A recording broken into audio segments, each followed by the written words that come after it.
Baik, kita mulai. Selamat siang. Assalamualaikum warahmatullahi wabarakatuh. Waalaikumsalam warahmatullahi wabarakatuh. Salam sejahtera bagi kita semua. Salam sehat selalu. Kita bertemu kembali untuk mata kuliah dasar-dasar agronomi. Ya, pada siang hari ini kita akan membahas tentang faktor lingkungan dalam pertumbuhan tanaman. Ya. Kalau kita lihat ini di negara kita ada 40 lebih ya ekosistem yang berbeda yang merupakan lingkungan yang berbeda dari ekosistem tersebut. Ada yang lahan kering, ada yang lahan sawah. Ini contohnya adalah lahan sawah yang sudah selesai panen. Kemudian ini lahan sawah sebetulnya yang sedang hujan lebat, kelihatannya drainasenya kurang bagus sehingga kelebihan air. Kemudian ini lahan di bawah kelapa sawit. Kalau kita lihat kelapa sawit yang tidak terlalu tegak itu menunjukkan bahwa tempat tumbuhnya itu labil. Ya, biasanya ini ciri khas kelapa sawit di lahan gambut. Kemudian ini adalah kelapa sawit yang sudah sekitar 5-10 tahun kelihatannya ya. Dan bisa terlihat dari pertumbuhan dan lingkungan tumbuhnya ya, yang nanti akan kita bahas. Ya, ini juga kelapa sawit ya, bisa kita lihat ada yang tanaman daun-daun yang sudah menyatu, lalu kemudian di bawah pohonnya ini ada cahaya yang tembus juga, tidak terlalu banyak. Kemudian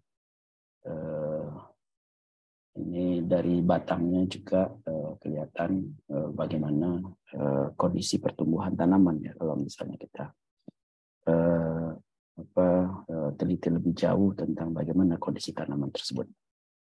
Nah, jadi itu tadi ada beberapa lingkungan tumbuh ya, ada yang sawah untuk pangan ya, tadi padi dan jagung, kemudian ada perkebunan, kemudian sebetulnya juga ada hortikultura ya, perkebunan sayuran, buah-buahan dan tanaman hias, obat begitu.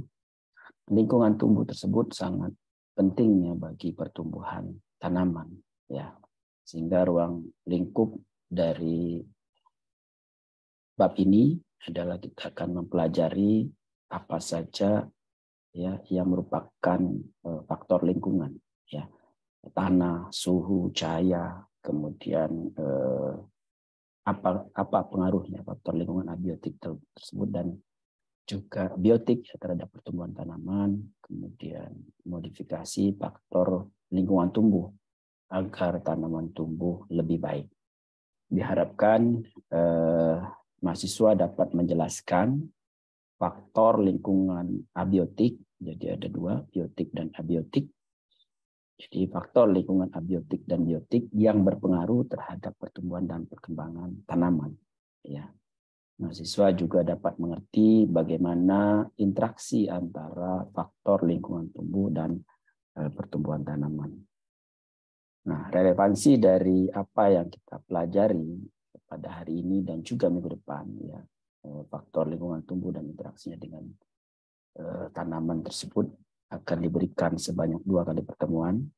Ya, ini adalah menjadi dasar dalam kegiatan teknik budidaya tanaman. Ya. Bab ini juga menghubungkan tentang proses pertumbuhan dengan faktor lingkungan dengan bab-bab terdahulu.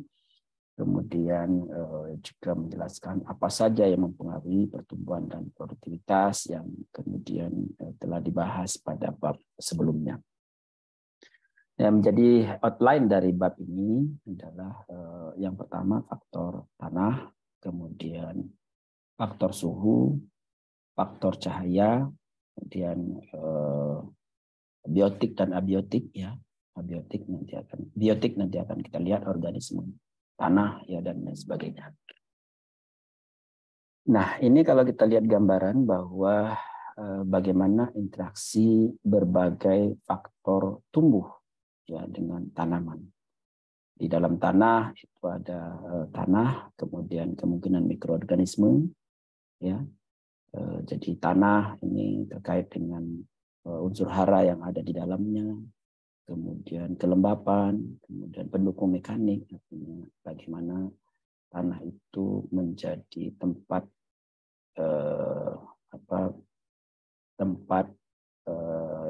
berpijak dalam artian tanda petik dalam tanaman.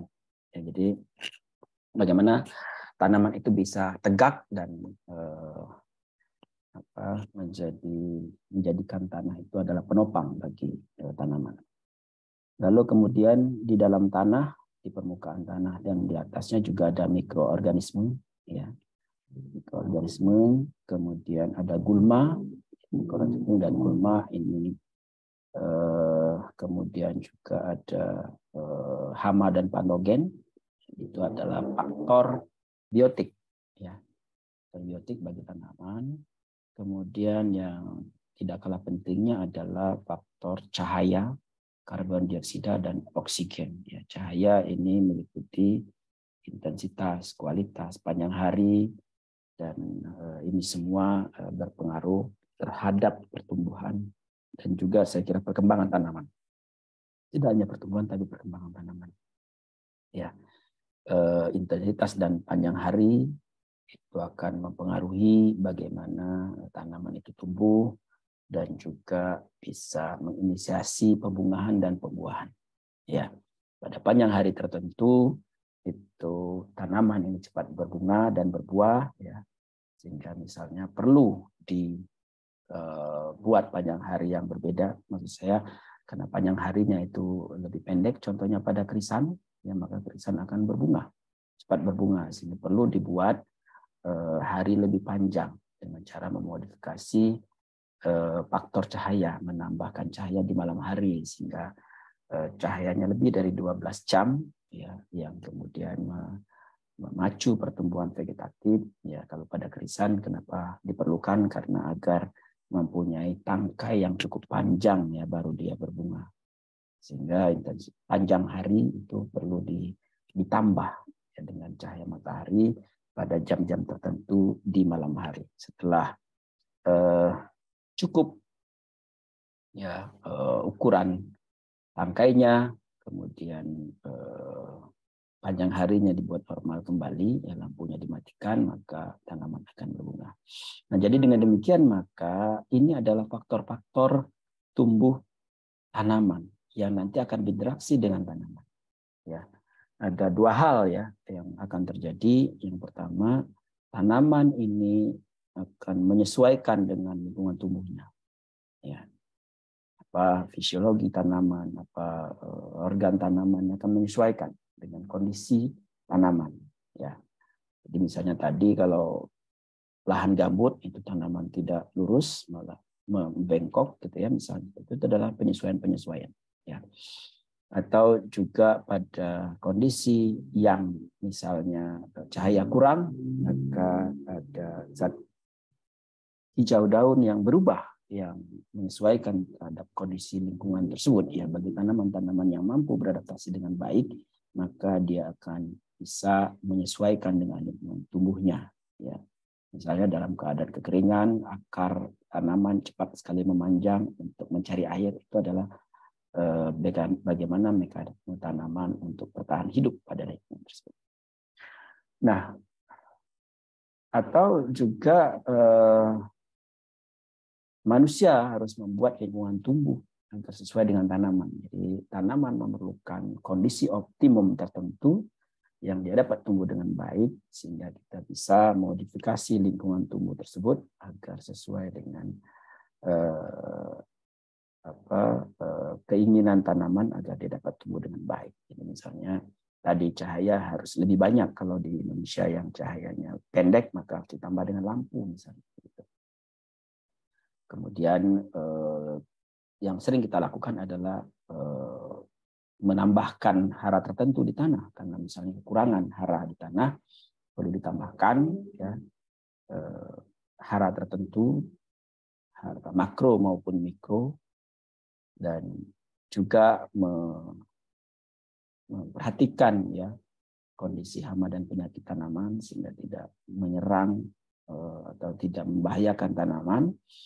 Bisa juga memodifikasi mikroorganisme agar bisa tumbuh dengan baik atau menambahkan mikroorganisme agar bisa menekan mikroorganisme yang merugikan, misalnya mikroorganisme yang baik itu dapat menekan mikroorganisme yang merugikan, sehingga berbagai hal di lingkungan tumbuh tersebut dapat menguntungkan bagi tanaman. Jadi misalnya ada mikroorganisme yang mampu untuk menambah N dari udara sehingga bisa lebih subur, ada yang mampu untuk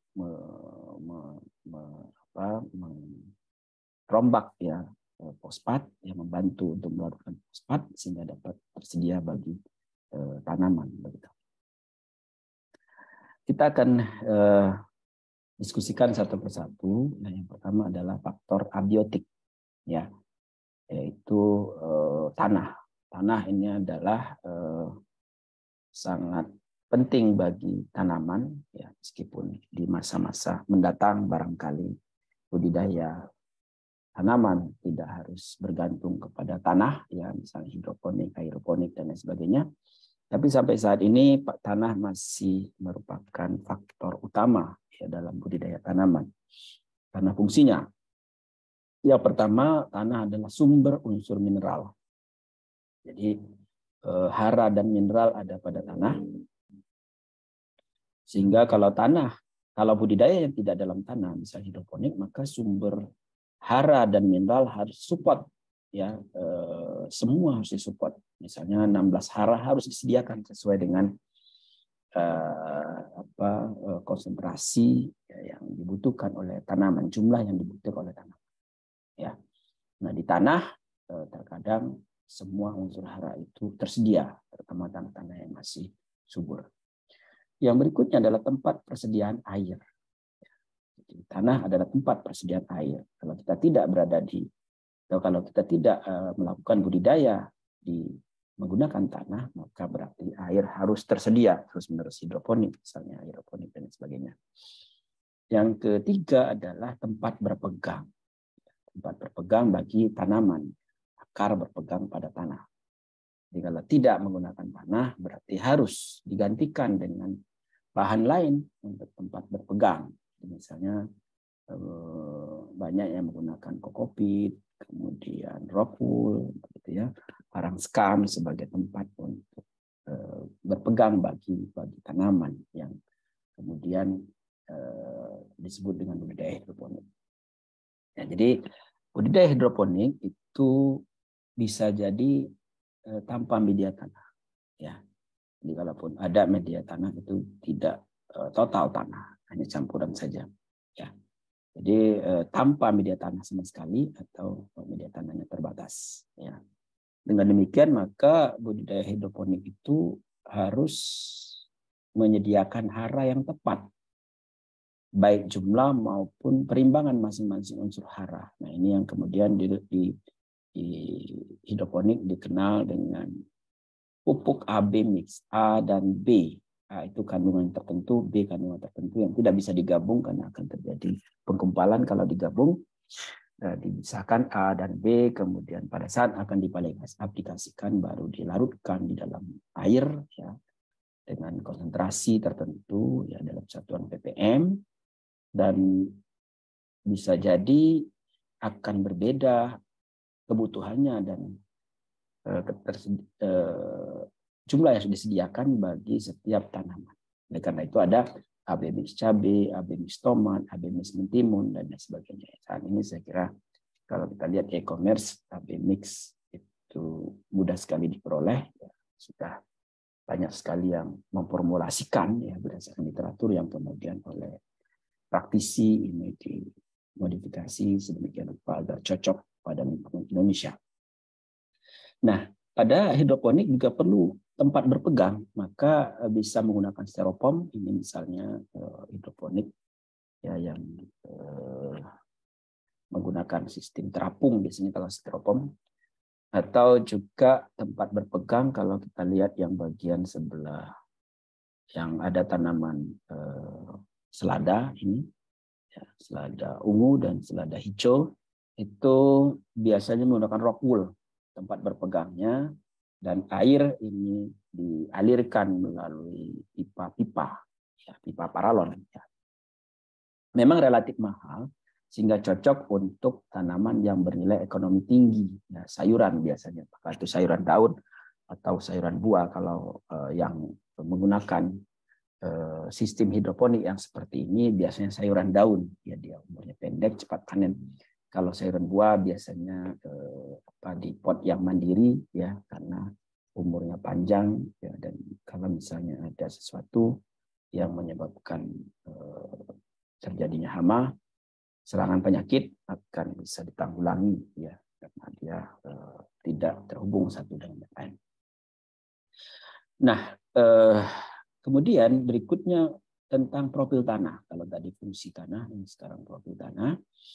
Kalau kita lihat bagaimana bagian-bagian profil tanah, dari yang paling atas itu adalah sampah-sampah, ya, kemudian partikel mineral dan organik, kemudian partikel halus, padas lapuk, padas batuan induk. Jadi kemampuan tanah umumnya hanya pada sampai batas lapuk, begitu ya, untuk tanaman-tanaman yang akarnya akar tunjang yang bisa menembus. Ya. Sementara kalau akar serabut hanya 10 cm ya dari permukaan tanah. Ya, 10 cm dari permukaan tanah, ya. Itu yang optimum, ya. Sehingga pembajakan pun ya sekitar 10 sampai 30 cm, yaitu akar-akar tanaman yang bisa tembus di situ, begitu. Ya, panjang atau ukuran dari akar tanaman kalau kita lihat sesuai dengan profil tanah, ya, sampai ke padas lapuk. Kemudian apa saja yang menjadi sistem tanah? Ya, ada mineral anorganik, bahan organik, organisme tanah, atmosfer tanah, dan air tanah. Jadi kita akan bahas satu persatu. Yang pertama adalah mineral anorganik. Itu ada partikel tanah, tekstur tanah, struktur tanah, KTK itu adalah kapasitas tukar kation dan reaksi tanah. Ya. Mineral organik, mineral anorganik yang kemudian disebut dengan tanah-tanah mineral, ya. Ini adalah dari pelapukan bahan induk, 1-99% dalam tanah. Merupakan campuran partikel yang berbeda ukuran, komposisi, dan sifat kimia dan sifat fisiknya. Partikel itu berdasarkan ukuran. Kalau dia lebih dari 1 mm disebut dengan batu kerikil. 0,05 sampai 1 mm disebut dengan pasir. 0,002 sampai 0,05 mm disebut dengan debu, dan lebih kecil daripada 0,002 halus sekali disebut dengan liat. Ya. Tekstur tanah ini sangat menentukan bagaimana sifat, ya, fisik, ya, tanah, ya, dan sifat kimia terkadang. Ya. Jadi perbandingannya ini menentukan tekstur tanah. Yang pertama adalah liat. Ini berukuran submikroskopik, jadi sangat kecil ukurannya. Kemudian aktif secara fisik dan kimia, sebesar koloid, dan struktur kristal misalnya terdiri dari keping-keping yang diikat oleh OH atau ion-ion di antara keping tersebut bermuatan negatif dan menarik ion positif. Jadi positif, kalsium 2 positif dan magnesium 2 positif. Jadi kalau ada liat dia bisa menarik ion positif, sehingga ion positif itu akan tersimpan di dalam material tersebut. Nah, kemudian itu adalah liat, ya. Jadi liat yang paling kecil ukurannya, yang disebut dengan tekstur itu adalah perbandingan antara komponen pasir, liat, debu, dan pada satu jenis tanah. Jadi kalau kita bicara apa tekstur tanahnya, berarti sebetulnya adalah berapa perbandingan antara komponen pasir, liat, dan debu pada satu jenis tanah. Ya. Sementara struktur itu adalah pengaturan atau susunan partikel yang tanah menjadi agregat. Jadi kalau kita ilustrasikan, ini adalah struktur. Tekstur itu akan menyusun bata, pasir, dan semen. Kemudian struktur itu ada bata, ada pasir, ada semen, bisa membuat bentuk-bentuk tertentu. Ya, itu adalah struktur. Ya. Sementara tekstur ini bisa kita gunakan segitiga tekstur untuk menentukan jenis ya tekstur tanahnya. Misalnya 30 pasir, 20 debu, dan 50 liat. Ya. Jadi 30% pasir, 20% debu, 50% liat. Teksturnya seperti apa? Jadi ini adalah 30% pasir, kemudian ini adalah 20% debu, kemudian ini adalah 50% liat. Maka kita akan lihat apa tekstur tanahnya. Clay. Ya, jadi masih termasuk sebagai liat ya karena lebih dari 50% tadi liat, jadi termasuk dia liat ya. Itu saya kira dari persen-persen pasir, debu, dan liat ini akan mendapatkan teksturnya. Ya, ini ada macam-macam namanya, sandy clay, clay loam, kemudian silty clay, loam, dan sebagainya. Ini jadi dari sini akan tergambarkan kira-kira apakah banyak pasirnya, banyak debunya, atau banyak liatnya. Ini ada konsekuensi-konsekuensi dari banyak hal ya tadi, termasuk juga unsur hara, mengikat air, KTK, ya kapasitas tukar kation, dan lain sebagainya. Nah, itu struktur. Sementara tekstur ini itu tekstur maksud saya. Ini sangat menentukan dalam menahan air dan laju infiltrasi. Jadi ada istilah tekstur tanah kasar dengan tekstur tanah ringan. Ya. Jadi tekstur kasar, tanah ringan, tanah berat. Ya. Itu tanah kasar, itu interkolasi dan perkolasi. Ini disebut dengan tanah ringan. Ini ya, ringan. Ini kandungan liatnya rendah, pasir dan partikel kasar lainnya tinggi, mudah diolah. Biasanya ini tanah-tanah di pegunungan, ya, atau tanah-tanah di pantai. Ini kandungan pasir dan partikel kasarnya tinggi, liatnya rendah, ya, mudah diolah, tetapi infiltrasi dan perkolasi cepat. Jadi kalau kita menyiram itu berarti harus rutin karena dia sangat minim dalam mengikat air, ya, tanah-tanah ringan itu. Sementara kalau tanah berat ini tanahnya halus, lebih banyak kandungan liatnya. Jadi partikel halusnya tinggi, ya, dan sangat berat diolahnya. Infiltrasi dan perkolasinya lama. Dia bisa memegang air, tapi kalau kekeringan itu bisa pecah-pecah. Itu berarti kemungkinan kandungan liatnya sangat tinggi karena dia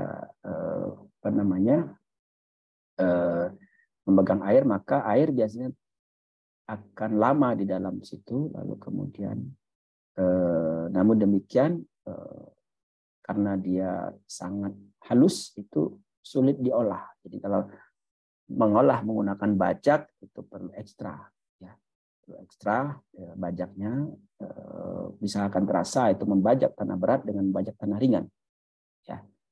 Jadi membajak tanah berat ini harus menggunakan mata bajak yang tertentu, ya, sehingga bisa dibalik dengan mudah, ya.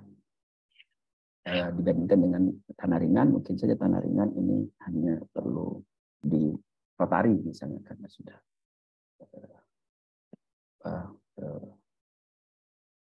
gembur misalnya. Nah, kemudian ada tentang tekstur, sekarang tentang struktur. Struktur itu ada yang disebut dengan kolom, bongkah, granular, remah, dan masif. Ya, jadi misalnya ini adalah granular. Ya, ini adalah susunan-susunannya.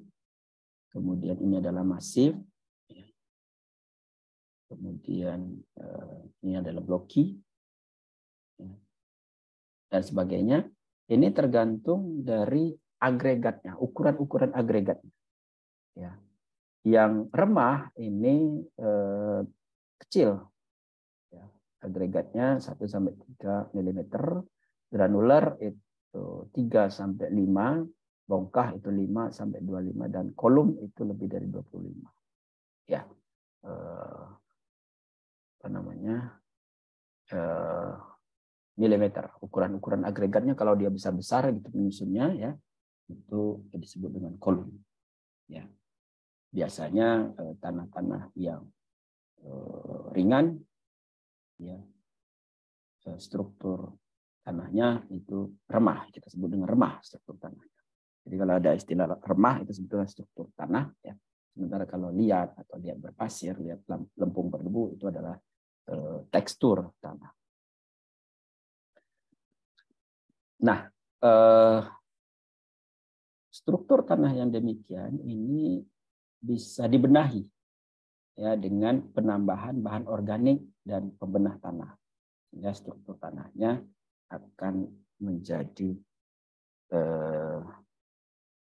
baik bagi tanaman dan penyediaan unsur hara.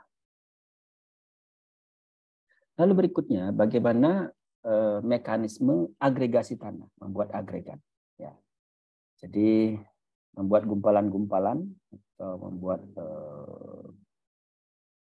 struktur tanah tadi. Yang pertama adalah peran dari mikroorganisme tanah, di mana mikroorganisme tanah mengeluarkan senyawa yang berfungsi sebagai perekat dan pengikat partikel tanah. Ya. Kemudian cendawan, ini fungi, ini mempunyai hipa yang memanjang ke dalam tanah dan mengikat partikel tanah. Jadi peran cendawan atau fungi di dalam tanah juga sangat penting untuk membentuk agregasi tanah. Kemudian peran akar juga demikian, karena akar mengeluarkan gula di dalam tanah dan membantu dalam mengikat partikel tanah. Kemudian oksidasi juga berperan sebagai perekat. Ya, secara alami partikel tanah saling menarik satu sama lain melalui daya elektrostatik, sebetulnya mereka saling tarik menarik. Tapi dengan adanya organisme tertentu di dalam tanah, ini partikel-partikel tanah akan dapat terikat satu dengan yang lain, sehingga tanah-tanah yang banyak mengandung mikroorganisme itu akan terikat, ya, akan saling berinteraksi dengan baik. Nah, ini tadi yang merupakan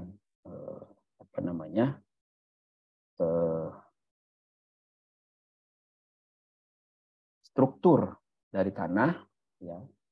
Jadi di mana struktur tanah itu akan mempengaruhi juga, ya, daya alir dari air. Yang paling banyak itu adalah granular karena dia ukuran butir-butirnya besar sehingga mudah dilewati oleh air, ya. Sementara kalau bongkahan ini moderat, kalau prismatik itu moderat tapi lebih sedikit yang bisa dialirkan. Yang masif ini sangat sulit untuk dilewati oleh air.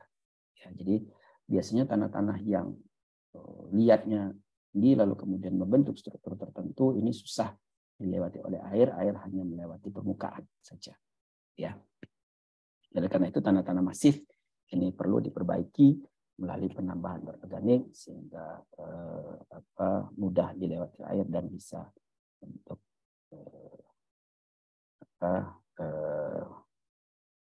digunakan untuk pertanian dengan baik.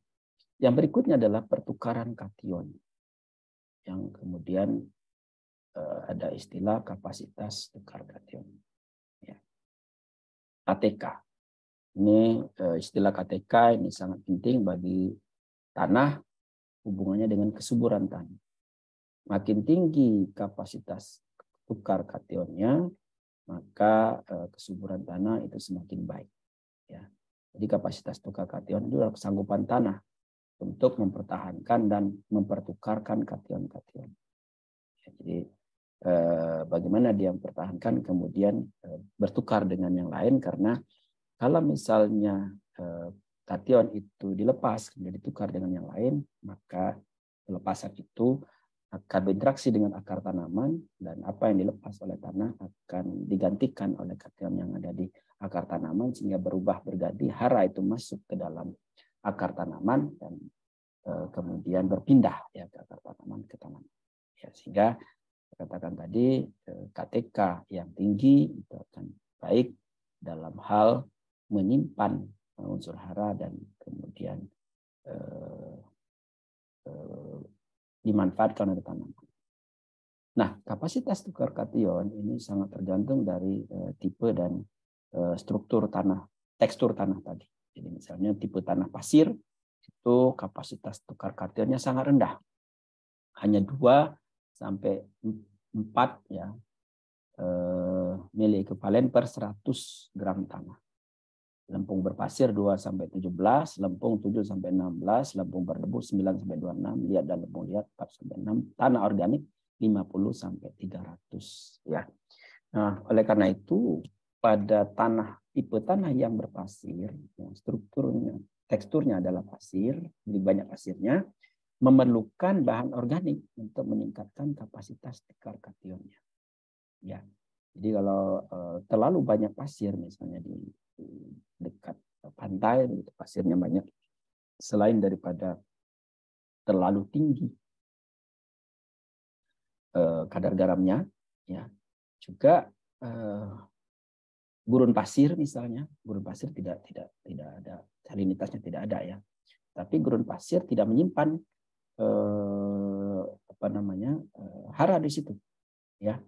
Juga kalau misalnya ada air, itu cepat terlewatkan atau bahkan cepat menguap, sehingga budidaya di gurun pasir itu harus menambahkan bahan organik ya, yang banyak, ya, atau dimodifikasi dengan bahan-bahan tertentu sehingga dapat menyimpan air dan hara. Saya kira teknologi yang dikembangkan oleh banyak negara, misalnya Israel, itu dapat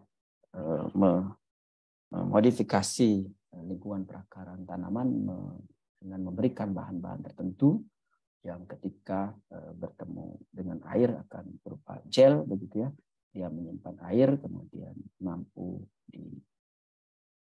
digunakan oleh tanaman. Ya. Jadi kapasitas tukar kation ini berbanding terbalik dengan ukuran partikelnya.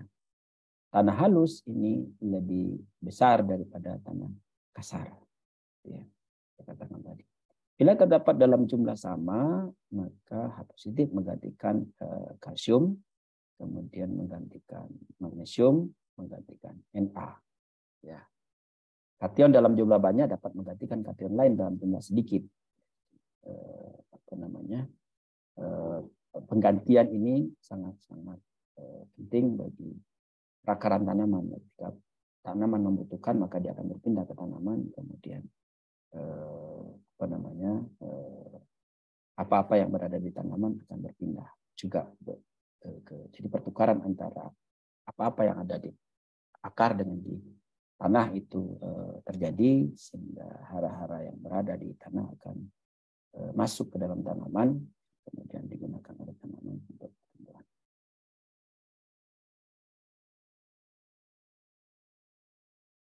Jadi misalnya ion H positif ini kan dapat tersedia terus oleh respirasi akar dan pembusukan biologi, yang kemudian menggantikan apa-apa yang ada di dalam tanah, ya, kalsium gitu ya, kemudian kalsium akan lepas masuk ke dalam perakaran. Jadi demikian kira-kira ilustrasinya. Ya.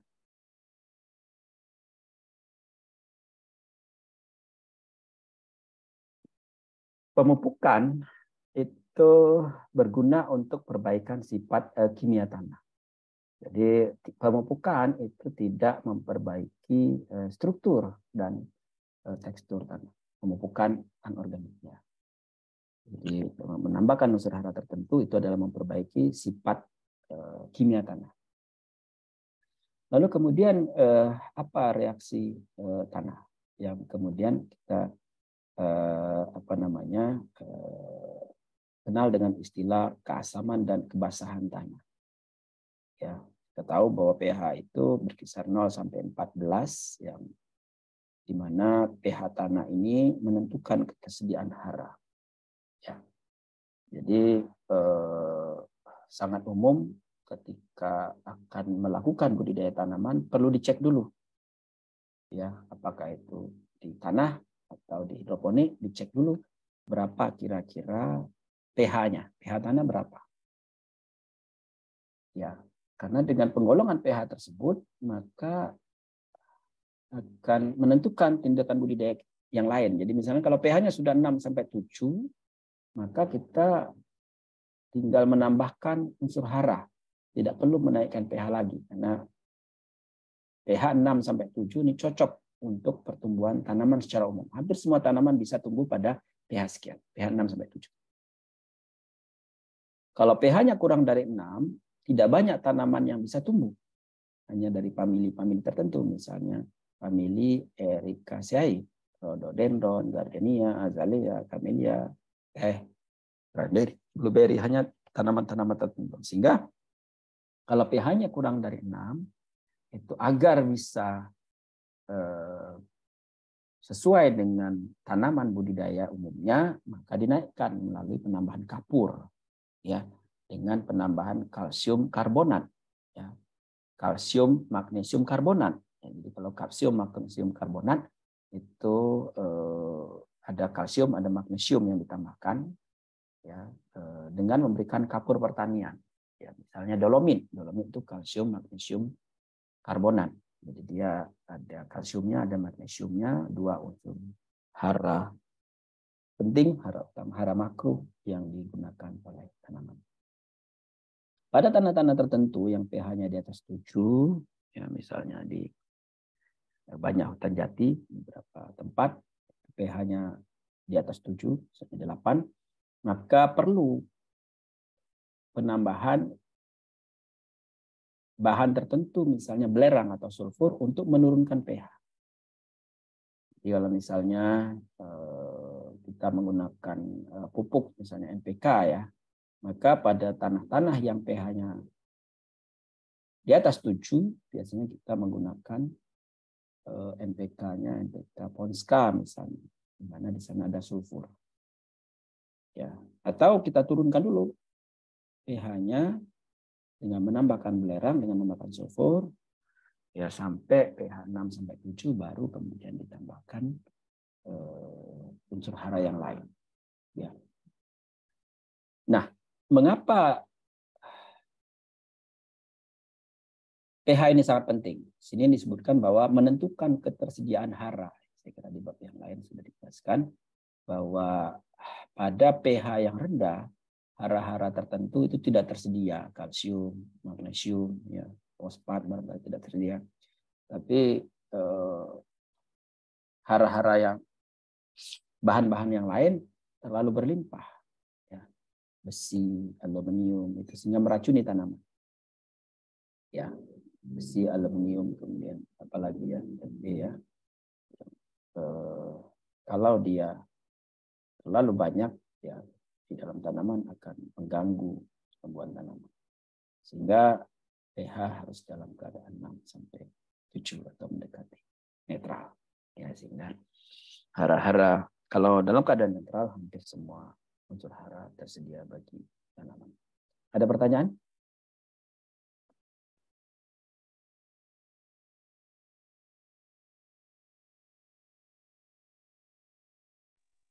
Sampai sekarang belum, Pak. Belum, ya. Pak, mau tanya, Pak. Silakan Mas Taki. Kalau misalkan tanah yang kita, tanaman yang kita tanami itu, tanahnya itu terkena hujan asam, itu apa yang kita lakukan ya, Pak? Untuk menetralkan pH-nya gitu loh. Bagus pertanyaannya, ya. Sering terjadi itu pada lingkungan terbuka kalau kita budidayanya di tanah terbuka gitu ya, sering hujan yang barangkali tidak bisa kita tentukan hujannya seperti apa di daerah-daerah yang perkotaan, daerah-daerah terlalu banyak industri, sering terjadi hujan asam gitu ya, sehingga biasanya mengganggu tanaman. Hujan asam itu pada tanaman tertentu yang kalau dia ketemu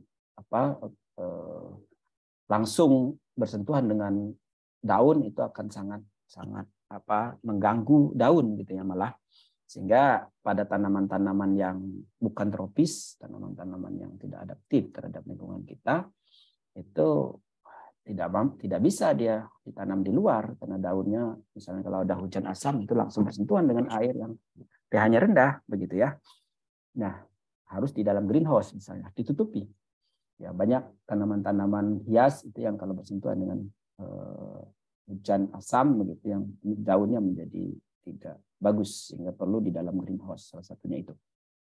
Ya, cabai hias kalau tanaman saya menggunakan cabai itu sebaiknya daunnya tidak terkena hujan. Nah, tadi pengaruhnya kalau hujan asam itu daunnya akan dengan ini. Sementara kalau tanaman hias daun itu menjadi sangat penting. Nah, kalau dia sudah berada pada tanaman, kita harus ukur ya dalam secara periodik itu perlu dilihat lagi pH tanahnya.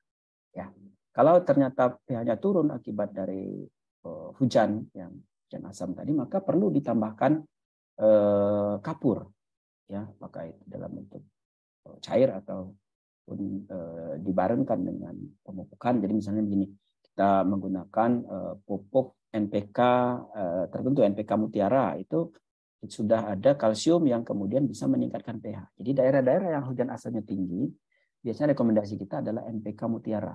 Selain daripada mensuplai NPK, dia juga meningkatkan pH sehingga menjadi netral. Kalau daerah-daerah yang kemungkinan sering terjadi hujan asam. Sementara kalau misalnya daerah-daerah yang saya katakan tadi pH-nya tinggi gitu ya, kita gunakan NPK Polska yang sulfurnya tinggi. Ya, jadi bagi teman-teman yang sangat tanaman-tanaman yang memang peran daun itu menjadi sangat penting di bagian tanaman hias, biasanya kalau terjadi hujan asam itu daun-daunnya disiram kembali dengan tanah dengan air yang netral ya, air tanah gitu ya, air dari sumur yang mendekati netral, disiram kembali. Ya, saya kira ini tanaman-tanaman yang tingkat komersialnya tinggi. Kalau padi rasanya tidak mungkin untuk disiram kembali dengan air. Dan padi saya kira relatif tahan terhadap hujan asam yang demikian. Saya kira itu, Mas Rafi. Baik Pak, terima kasih Pak. Ada lagi pertanyaan yang lain? Izin bertanya Pak. Silakan Mas Narazaki. Bisa dikatakan pH di tanah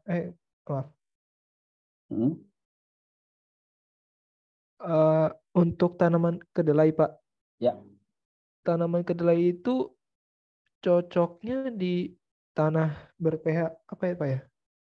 Baik, terima kasih pertanyaan Narazaki.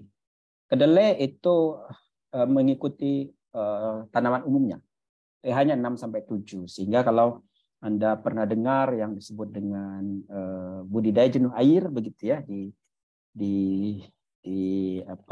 dikembangkan oleh Prof. Munib Ghulam Mahdi di daerah Pasang Surut, itu budidaya jenuh air.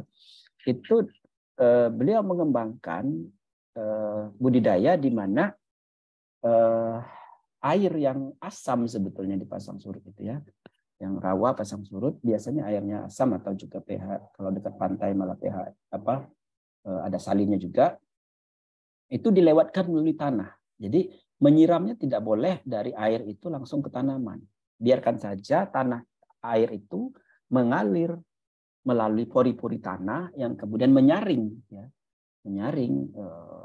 air itu yang kemudian sampai ke permukaan akar itu menjadi netral 6-7. Jadi tidak terlalu asam. Jadi kalau misalnya air yang rawa tadi atau pasang tadi itu langsung disiramkan ke perakaran, maka pH-nya akan sangat turun, sangat rendah. Itu akan sangat mengganggu kan. Ya. Tentu sebelum dilakukan budidayanya dinaikkan dulu tinggi muka airnya, ada ukurannya, tinggi muka tanahnya agar selaras dengan aliran air, ya dibuat dulu selokan ya air, lalu kemudian diberikan kapur untuk menaikkan pH, ya kemudian baru cocok bagi kedelai. Dan karena pasang surut itu biasanya lokasi-lokasi yang cahaya mataharinya full dengan suhu tinggi, biasanya cahaya full, sehingga respirasi kemudian mengalirnya air dari tanaman itu cepat sekali, begitu cahayanya sangat bagus ya, full, fotosintesis sangat baik, ditunjang oleh tanah tadi yang kemudian sudah netral tadi, maka budidaya jenuh air tadi, namanya budidaya jenuh air, itu bisa meningkatkan produktivitas kedelai sampai 4 ton. Ya, permasalahan kita kan produktivitas kedelai itu hanya 1 ton rata-rata nasional, bahkan kurang dari itu. Jadi dengan budidaya tadi yang cahaya matahari full cukup, suhunya pas, tinggi malah cenderung tinggi, sehingga aliran air itu sangat cepat. Ya, perlu Anda ketahui bahwa kalau aliran air sangat cepat dari akar ke daun itu mengalirkan unsur hara sangat baik, begitu ya. Itu yang dilakukan oleh Prof. Heri kalau dari fakultas Anda ya, Prof. Heri Suhardianto. Kami juga penelitian dengan beliau ya, bersama-sama membimbing mahasiswa S2 dari TMB, itu melakukan pendinginan permukaan perakaran. Dengan suhu dingin di perakaran, suhu atas itu panas, air akan mengalir ke tempat yang panas melalui daun. Daun akan mengeluarkan air terus, ngambil dari bawah, sehingga aliran air akan cepat sekali, dan kita tahu bahwa air akan membawa unsur-unsur hara, sehingga unsur hara juga akan cepat sekali terdistribusi ke daun, dan dengan demikian maka produktivitas diharapkan menjadi meningkat. Ya. Demikian saya kira Mas Narazaki. Pak, terima kasih. Ada lagi yang lain?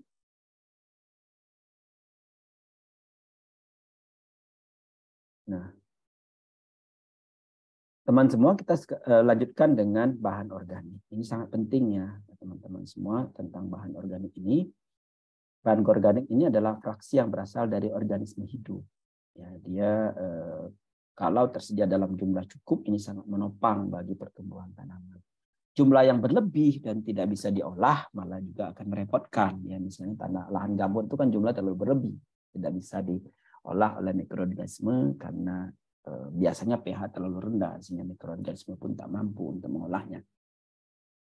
Dengan bahan organik yang banyak tapi tersedia bagi tanaman, ya bagus bagi tanaman tadi, ini sangat baik ya bagi budidaya. Yang pertama adalah humus. Humus itu resisten terhadap pemecahan lebih lanjut dan banyak di lapisan atas. Jadi lahan-lahan subur itu dicirikan oleh humus yang banyak. Akibat dari perombakan dari bahan-bahan hidup ya, daun yang jatuh, ranting dan lain sebagainya, kemudian terjadi perombakan oleh mikroorganisme, dan lapisan-lapisan humus yang banyak itu sangat menyuburkan ya kalau kita gunakan untuk budidaya, sangat baik. Sehingga lahan-lahan yang dari lahan-lahan hutan ya baru dibuka ya untuk budidaya, biasanya kaya akan bahan organik dan juga kaya akan unsur hara.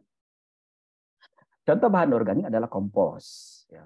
Kompos, pupuk kandang, sisa tanaman, jerami, sekam, daun pupuk hijau. Nah, saat ini budidaya berkelanjutan ini sangat concern untuk pemanfaatan bahan organik di sisa-sisa tanaman sebelumnya ya, atau pemanfaatan tanaman-tanaman yang yang berupa gulma yang kemudian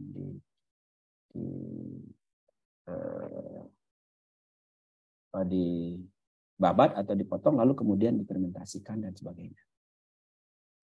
Nah, mengapa bahan organik ini penting? Yang pertama adalah bahan organik meningkatkan daya pegang air. Ya. Kemudian oleh karena itu penting saya katakan tadi, kalau kita melakukan budidaya di lahan yang kadar kandungan pasirnya tinggi, padang pasir misalnya, maka wajib hukumnya untuk menambah bahan organik. Ya, menambah bahan organik. Kemudian sumber mineral, bahan organik juga sumber-sumber mineral, sehingga hara-hara yang berguna bagi tanaman itu tersedia. Ya.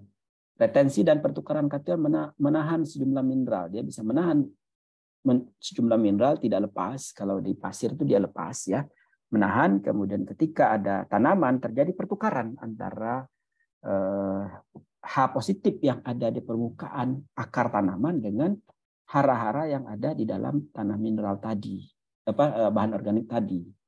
Ya, saya katakan tadi bahwa akar itu selalu menghasilkan H positif, ya, sehingga H positif itu akan berpindah ke tanaman, ke tanah akan melepaskan hara. Ya. Kemudian memperbaiki struktur tanah. Tadi ada yang bongkahan atau struktur tanah remah tadi, itu akan menjadi lebih baik kalau ditambah bahan organik. Kemudian memperbaiki aerasi, ini juga saya kira sangat penting, ya. Kalau lahan-lahan yang terlalu berat tadi, yang kadar liatnya tinggi, itu aerasi tidak bagus, ya. pH rendah, penyakitnya banyak, biasanya terutama karena cendawan, fusarium, ya, karena air mengendap di situ. Dengan menambahkan organik, maka dia akan menjadi aerasinya bagus, oksigennya akan bisa cepat berpindah dari atas permukaan ke dalam, dan saya kira akar perlu oksigen, sehingga kalau misalnya tanah-tanah berat tadi yang liatnya tinggi, itu akar akan terganggu, ya.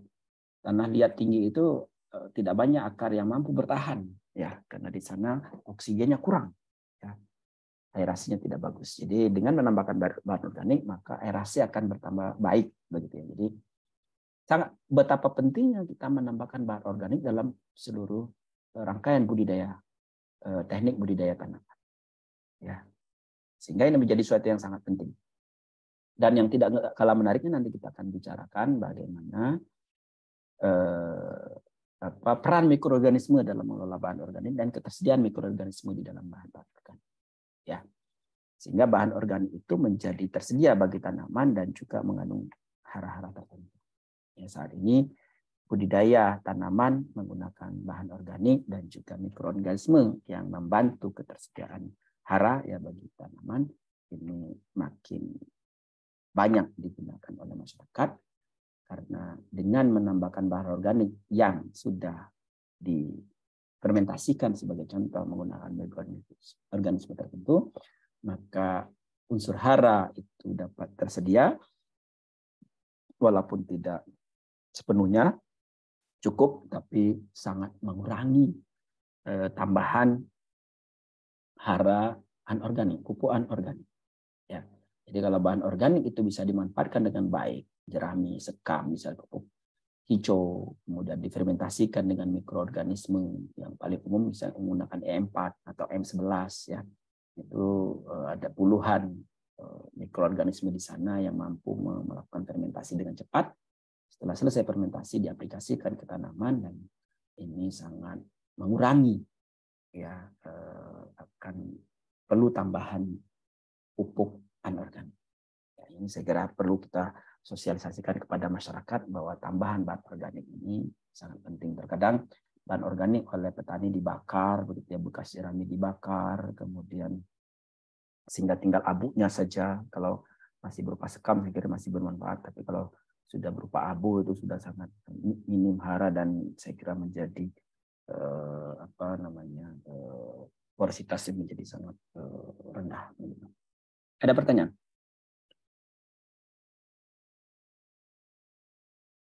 Nah, ini kaitannya dengan bahan organik. Mineralisasi. Ya. Mineralisasi itu penguraian bahan organik oleh bakteri. cendawan dan mikroorganisme lain. Jadi saya katakan tadi ada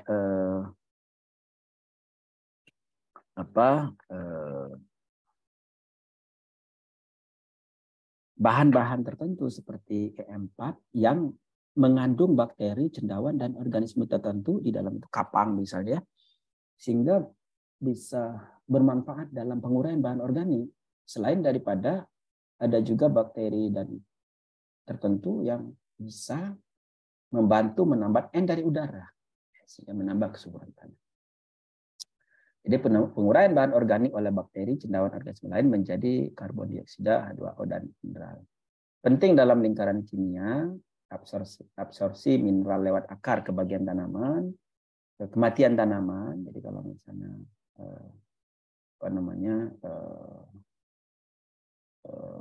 tanaman itu mati, kemudian tidak didekomposisikan oleh bakteri atau mikroorganisme, itu akan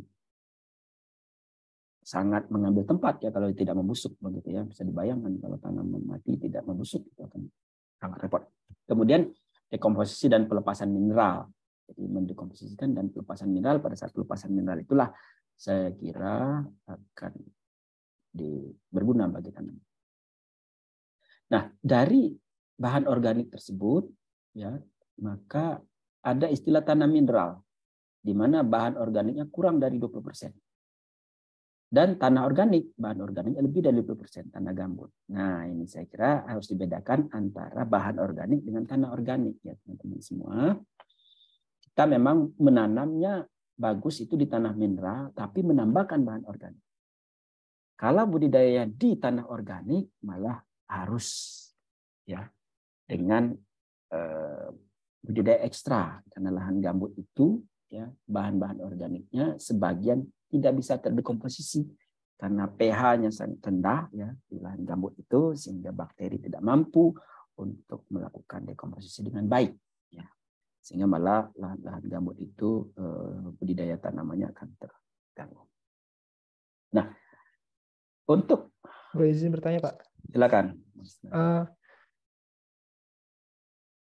Setelah panen, Pak, setelah panen itu ya, apakah sisa-sisa tanaman misalkan seperti jagung, bonggol-bonggolnya itu apakah diletakkan di tanah situ di lahan saja atau dibuang, Pak?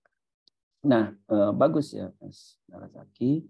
Hasil-hasil panen apapun juga, apalagi panennya adalah kacang-kacangan, di mana dia mempunyai kandungan yang bagus, yang banyak di daun, itu jangan dibuang, jangan pula dibakar. Ya, kalau ada alat pemotong itu dicacah-cacah, kemudian dijadikan kompos, ya, ditambah mikroorganisme. Ya, biasanya juga ditambah kotoran sapi atau kotoran ternak, ya. Kotoran ternak mengandung mikroorganisme tertentu yang juga banyak begitu ya.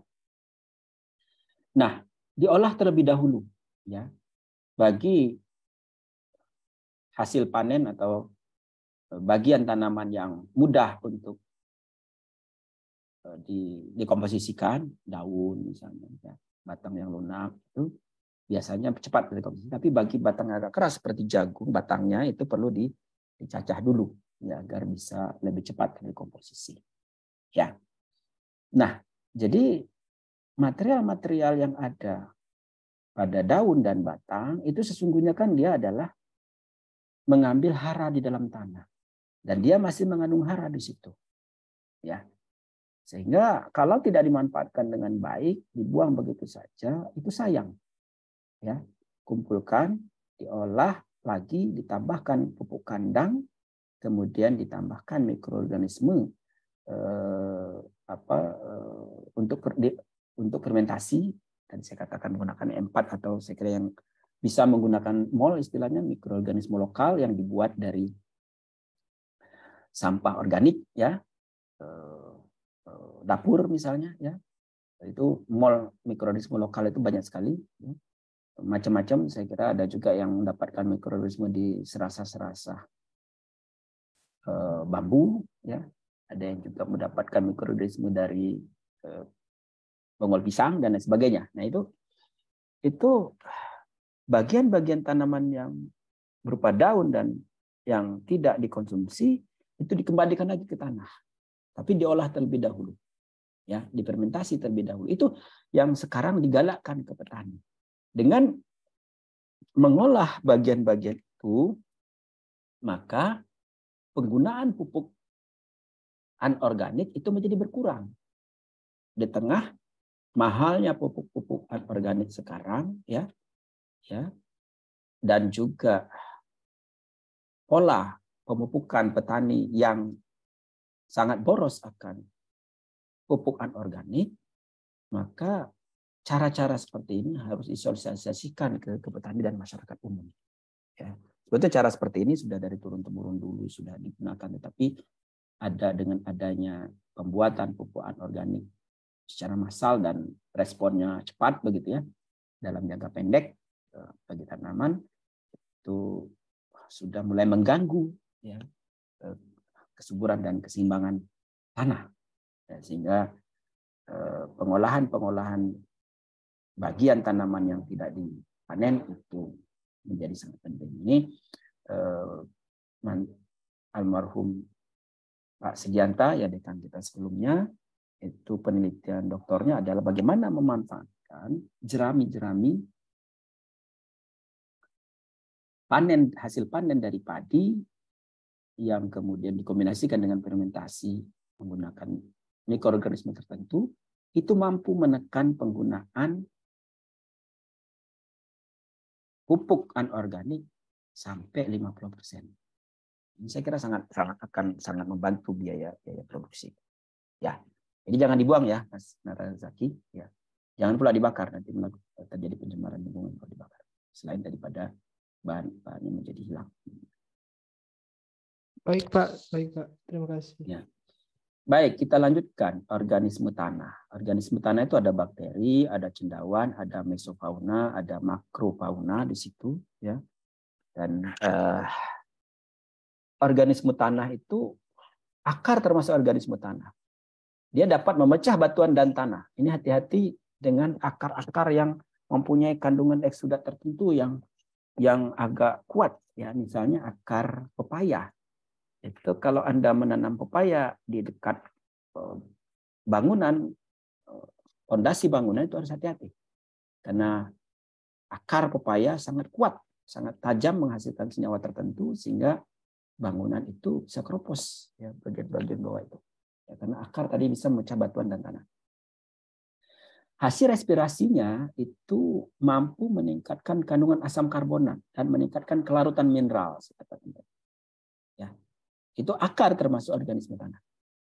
Bakteri ini adalah bakteri yang menguntungkan, misalnya untuk dekomposisi bahan organik. Tadi ada berbagai macam bakteri, ya. Ada PGPR, ada saya kira teman-teman dari proteksi tanaman, dosen-dosen proteksi tanaman banyak yang menghasilkan ini. Juga teman-teman dari ilmu tanah, dosen-dosen ilmu tanah juga menghasilkan bakteri-bakteri yang menguntungkan yang kemudian dijual bebas di pasar, ya, digunakan.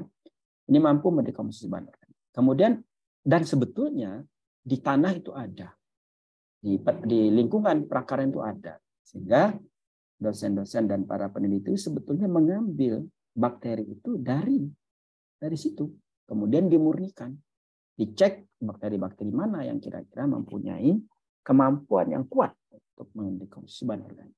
Itu dimurnikan, kemudian diperbanyak, itu kemudian diperjualbelikan. Nah, ada bakteri-bakteri tertentu yang mampu memfiksasi N bebas di udara menjadi senyawa N yang tersedia. Yang tadinya N tidak tersedia, ada bebas di udara. Kayak N itu kan luar biasa banyak di udara. Itu mampu difiksasi oleh bakteri tertentu, ya, Rhizobium misalnya, ya,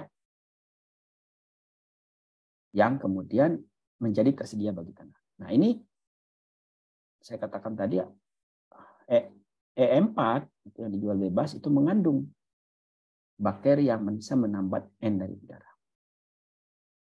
Tentu banyak juga bakteri yang merugikan, menjadi penyakit, ya, penyakit tular tanah, ya. Kalau sudah menjadi penyakit ini sangat mengganggu, ya, bagi proses produksi, akan menurunkan produktivitas. Pada cabai itu banyak sekali bakteri-bakteri yang merugikan, ya. Misalnya bakteri Pseudomonas, ya, bakteri apalagi ya, layobakteri gitu ya, layobakteri yang menyebabkan tanaman bisa mati, ya. Cabai bisa mati kalau pada saat musim hujan, bisa lebih dari 30% yang mati. Nah, kemudian bakteri dekomposisi ini ada simbiotik dan non simbiotik. Ada yang dia bersimbiosis dengan perakaran tanaman, ada yang tidak bersimbiosis, sudah ada di situ tapi ada di sekitar perakaran tanaman. Cendawan juga begitu, ya, ada yang menguntungkan, ya. Bisa melakukan dekomposisi bahan organik jadi mineral, bisa bersimbiosis dengan akar untuk melakukan hara dan serapannya. Itu contohnya mikoriza, ya. Mikoriza itu mampu, ya, meningkatkan penyerapan hara terutama P oleh akar, ya, meningkatkan ekstraksi air tanah, ya. Jadi ada bakteri, ada cendawan, ada mikoriza, ya, dan ada cacing, semut, serangga kecil. Cacing itu menghasilkan juga mendekomposisi juga bahan tertentu sehingga mengandung hara dan juga mineral yang berguna bagi tanaman. Maka casting itu pupuk-pupuk yang dihasilkan dari kotoran cacing itu juga digunakan juga dan diperjualbelikan, saya kira ini menambah kesuburan tanah. Ini contohnya bahwa fiksasi N pada tanaman kedelai pada bintil akar, saya kira di praktikum ini juga disampaikan, ya. Bagaimana ada bintil akar yang kemudian ada Anda sudah cek saya kira di praktikum yang berwarna merah, itu berarti bintil akarnya atau pink, ya, berarti bintil akarnya aktif, ya. Nah, tidak banyak tanaman yang mampu bersimbiosis dengan rhizobium namanya, ya, sebagai bintil akar, itu hanya kacang-kacangan saja, ya. Sehingga ada keinginan melalui rekayasa genetika untuk mentransformasi gen-gen dari kacang-kacangan ke tanaman budidaya. Bisa dibayangkan kalau misalnya padi, jagung itu menghasilkan sesuatu yang mampu bersimbiosis dengan rhizobium. Itu sangat menurunkan kebutuhan N.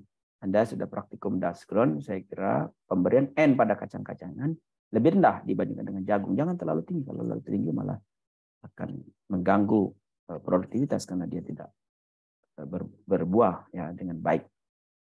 Jadi kerjasama dengan inang, simbiosis mutualisme. Bakteri memperoleh karbohidrat dari tanaman kedelai dan kedelai memperoleh N dari bakteri. Jadi awalnya adalah ketika kedelai itu tumbuh, dia akan merangsang bakteri untuk datang. Kemudian bakteri itu akan menginisiasi bintil dengan menyuntikkan sesuatu ke dalam perakaran. Perakaran akan merespon, membuat tempat bakteri ini tidak mampu hidup di udara terbuka. Ya, jadi kalau bersentuhan dengan udara dia akan mati, sehingga si tanaman harus menyediakan tempat berupa bintil di mana tanaman ini menghasilkan sesuatu seperti pink, warnanya itu adalah seperti aliran darah gitu, di mana dia tidak bersentuhan dengan udara, tapi tidak bersentuhan dengan udara, tapi mampu berinteraksi. Nah, gitu ya. Sehingga kalau tidak bersentuhan dengan udara kan rhizobium tidak akan bisa mengambil N dari udara.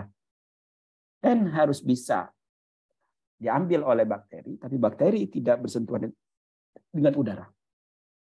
Nah, ini maka bintil akar ini. Yang jadi saya katakan tidak semua tanaman mampu membuat bintil akar, sehingga tidak bisa semua tanaman mampu berinteraksi simbiosis mutualisme dengan rhizobium ini.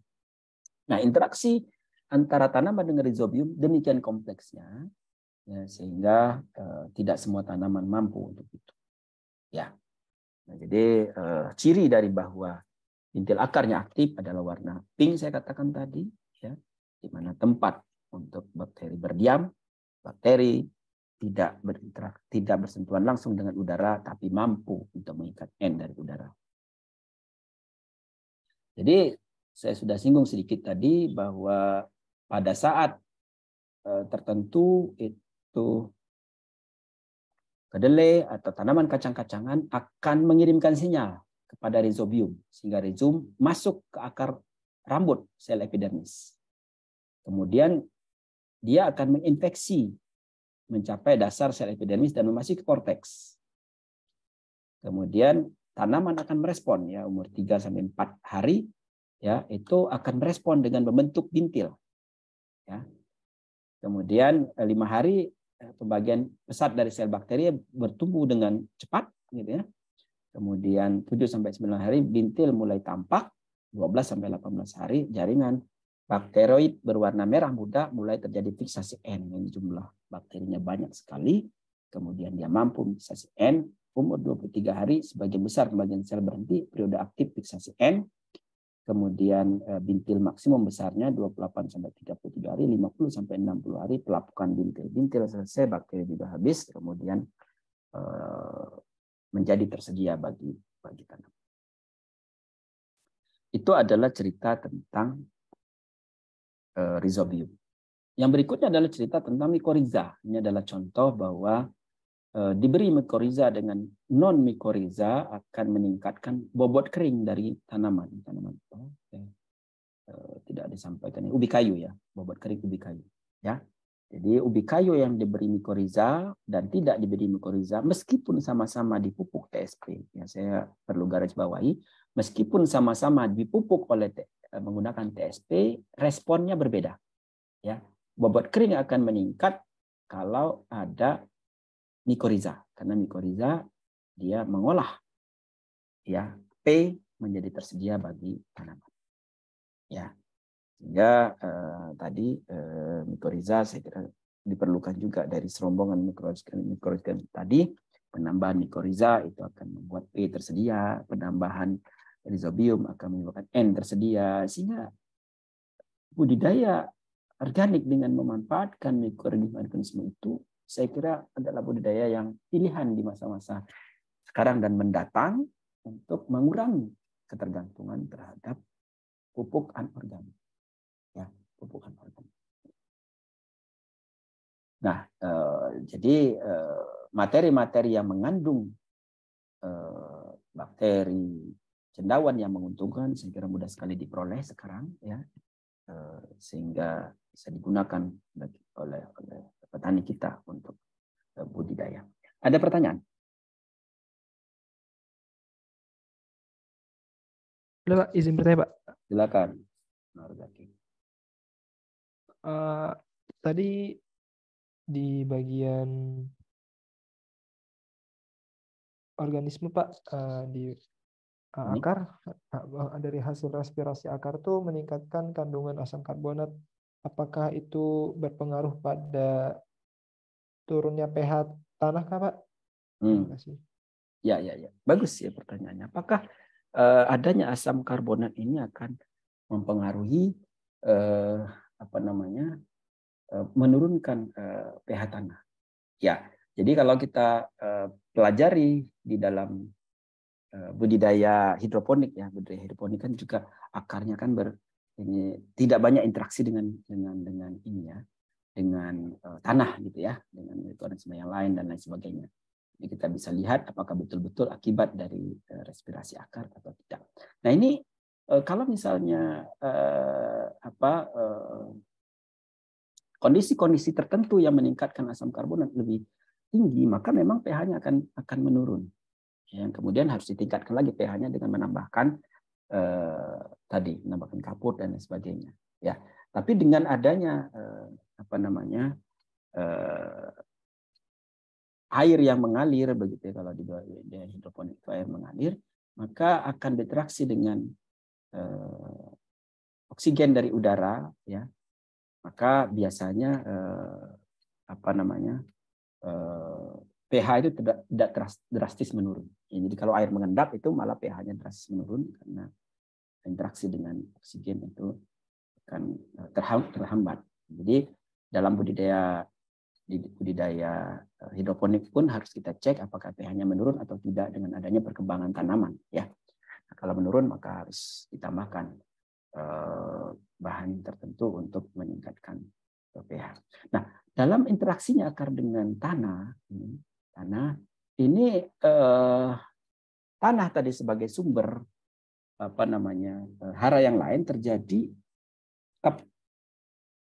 perubahan interaksi ya antara tanah dengan akar dengan tanah, itu pertukaran kation yang menyebabkan tanah-tanah itu yang didukung oleh tadi macam-macam, apakah dia aerasinya bagus dan sebagainya, sehingga pH tidak cepat drop, tidak cepat turun. Ya, kalau misalnya aerasinya tidak bagus, maka pH tanah akan cepat turun. Ya, sehingga dalam budidaya juga ini perlu kita menambahkan kalsium dan peningkat pH ya, agar pH tanah dan lingkungannya itu menjadi netral kembali. Demikian saya kira, Mas. Baik, Pak.